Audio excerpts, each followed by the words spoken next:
So here I am again, 30-minute painter, painting a beach scene this time, some surfers. So my palette this time has got whites, lemon yellow, cadmium yellow, deep, cerulean blue, French ultramarine, some Payne's grey and some rose, permanent rose. And I'm marking out my horizon here, cheating a little bit with a ruler, but there we go. That's quite allowed to get a straight line.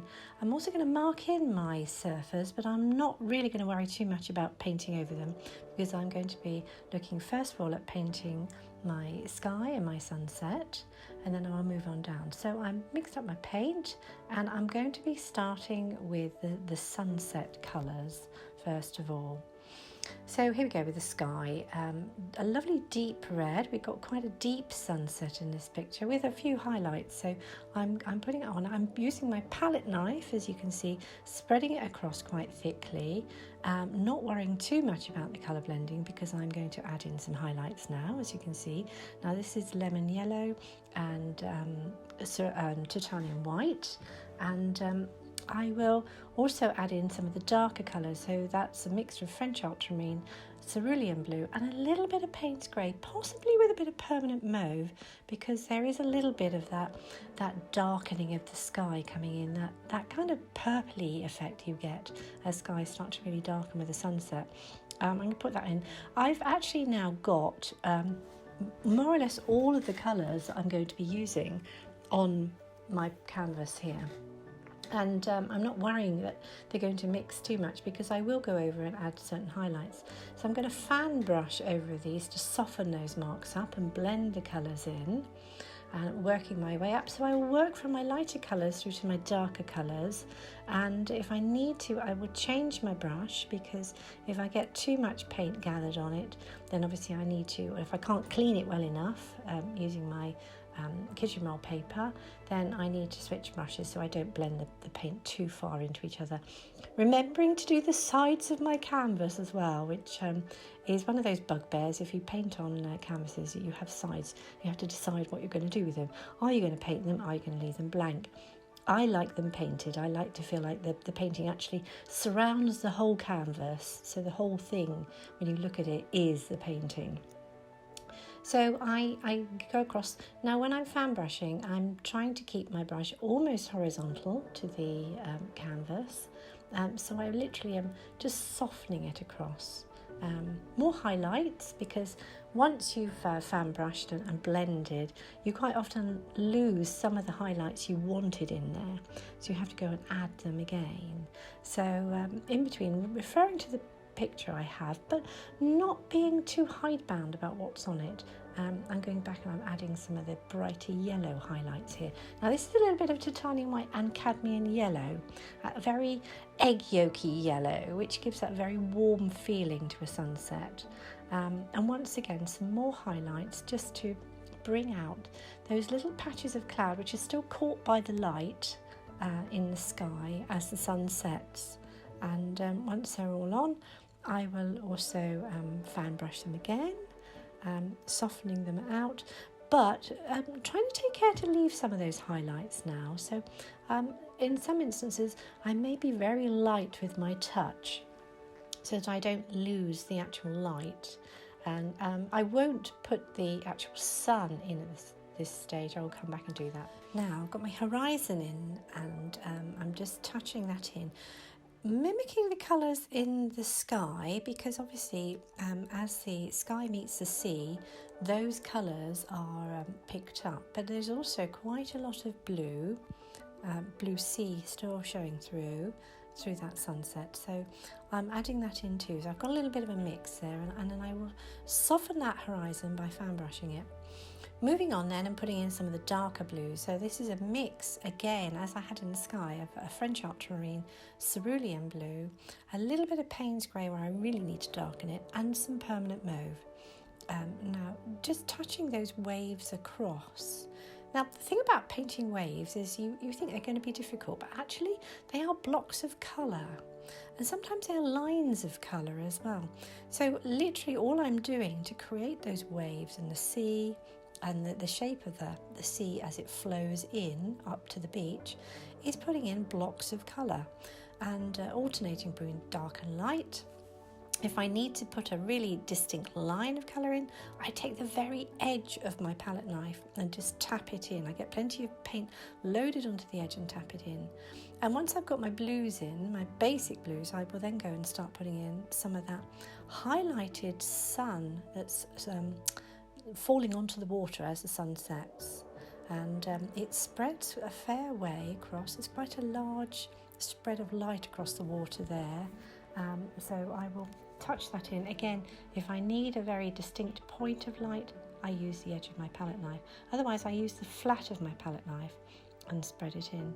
Now, sometimes I will soften up waves and to create flow. Sometimes I will leave the colour very much blocked in where there are specific high points and low points. So here you can see I haven't really as yet done any fan brushing. I will do a small amount, but I will actually leave the colours quite specific and quite bright and very noticeable where they begin and end on this one. Now the sand is a mix of that lovely sunsetty colour, lighter colours from the sky, and I'm just picking those back out again onto the sea, and I will also be adding in some of the darker bits because it starts to fall into shadow the closer it gets to the onlooker. So I'm tapping in the colour. It helps that my underpainting is yellow ochre, and my underpainting is nearly always yellow ochre. So that helps. I don't actually even need to fully cover my canvas to create that sense of the sand there. But I am now putting in some of the darker patches, of the shadows, and again that's a mix of cerulean blue, French ultramarine, a little bit of Payne's Grey, some white, and also potentially a little bit of permanent mauve, just picking up those colours from the sea and the sky. I'll also put a few highlights in, and now I'm actually going to just very lightly fan brush that sea, but not lose too much of those specific points of light on it, because I actually want those to stay there in detail. And it's a case of going backwards and forwards really when you're painting like this. You know, you fill in a little bit, you stand back, you look. Most important part of painting, apart from painting what you see and what you feel is providing the essence of the picture, the image you're trying to present, is standing back and looking at what you've done, because quite often you're far too close to it when you're painting, and you need to stand away and look. And that's when you see all the little places where you need to add a touch of a highlight, a low light, soften something, add more detail. I always say to anybody as you're painting, try and make sure you regularly stand away from your painting so that you can add in those little details and not go too far, because sometimes you can go too far. If you're up too close, you can put too much detail in and it is overloaded. So standing away from it gives you like a bird's eye view of what you've been doing. So now I'm just finishing off with little touches of highlight, that sunlight still coming in, tapping it in where I need to. Again, falling down into the sand, creating a little bit of effect of the foaminess of the edge of the wave as it comes up onto the beach. Not going too much. I like that feeling of gaining an impression of something rather than it being exact. And you know that as you stand away from something and look at it, your eye fills in details for you that isn't necessarily there, because it's recognising something that you know. So you know a sunset beach, you know what it looks like as the waves roll in, you know what a little bit of shadow on the sand looks like, you know how the sun falls on the water. You know all those things, and even if they're not there in fine detail, your brain can fill them in for you. So it's nice to actually have that opportunity to use your imagination, use your brain a little bit as you're looking at your painting. So there we are. I've just finished off with quite a few highlights there, because that sunlight falling in from the sunset is really quite bright. Bringing the highlights of the light down onto the beach, and I will then need to go back and paint in the actual sun itself. And there we are. I'm using a palette knife and putting it on fairly thick, that is titanium white with a little touch of lemon yellow, because it's a very bright light. And I will soften it a little bit so there's not a real edge to it. But I don't want to lose that real patch of light shining through the clouds, because it's the strength of that is what takes the light down onto the sea and really picks up those brilliant points as the waves come in. So, having finished the actual background, if you like, I now need to put the people in, and these are my surfers. I marked in very briefly at the beginning of the painting. They're then painted all the way over, but they gave me a sense of where they were going to be once I started painting. So now, going back to the image I'm working from, I'll start using a small fine brush. This is a fine sable brush actually, to mark them in. Sable brush is usually used for watercolour, but they're absolutely fine to use for oils, as long as you remember to clean them really well, because obviously they will get gummed up and then they will be completely useless. So I'm just marking in my first surfer. Now this surfer is pretty much Payne's grey with a little touch of French ultramarine and cerulean blue in it, just to take the edge off of the almost black that Payne's grey is. And he's a silhouette basically, this surfer. In fact, all surfers are silhouettes. I need to kind of ground them in the sea, if that makes sense, because he is standing there about to enter the sea, about to surf, and there is some shadow falling from him, obviously because the sun is setting on him. So I'm just marking that shadow in. This is just literally the same colour, softened and lightened a tiny bit. Into my central surfer.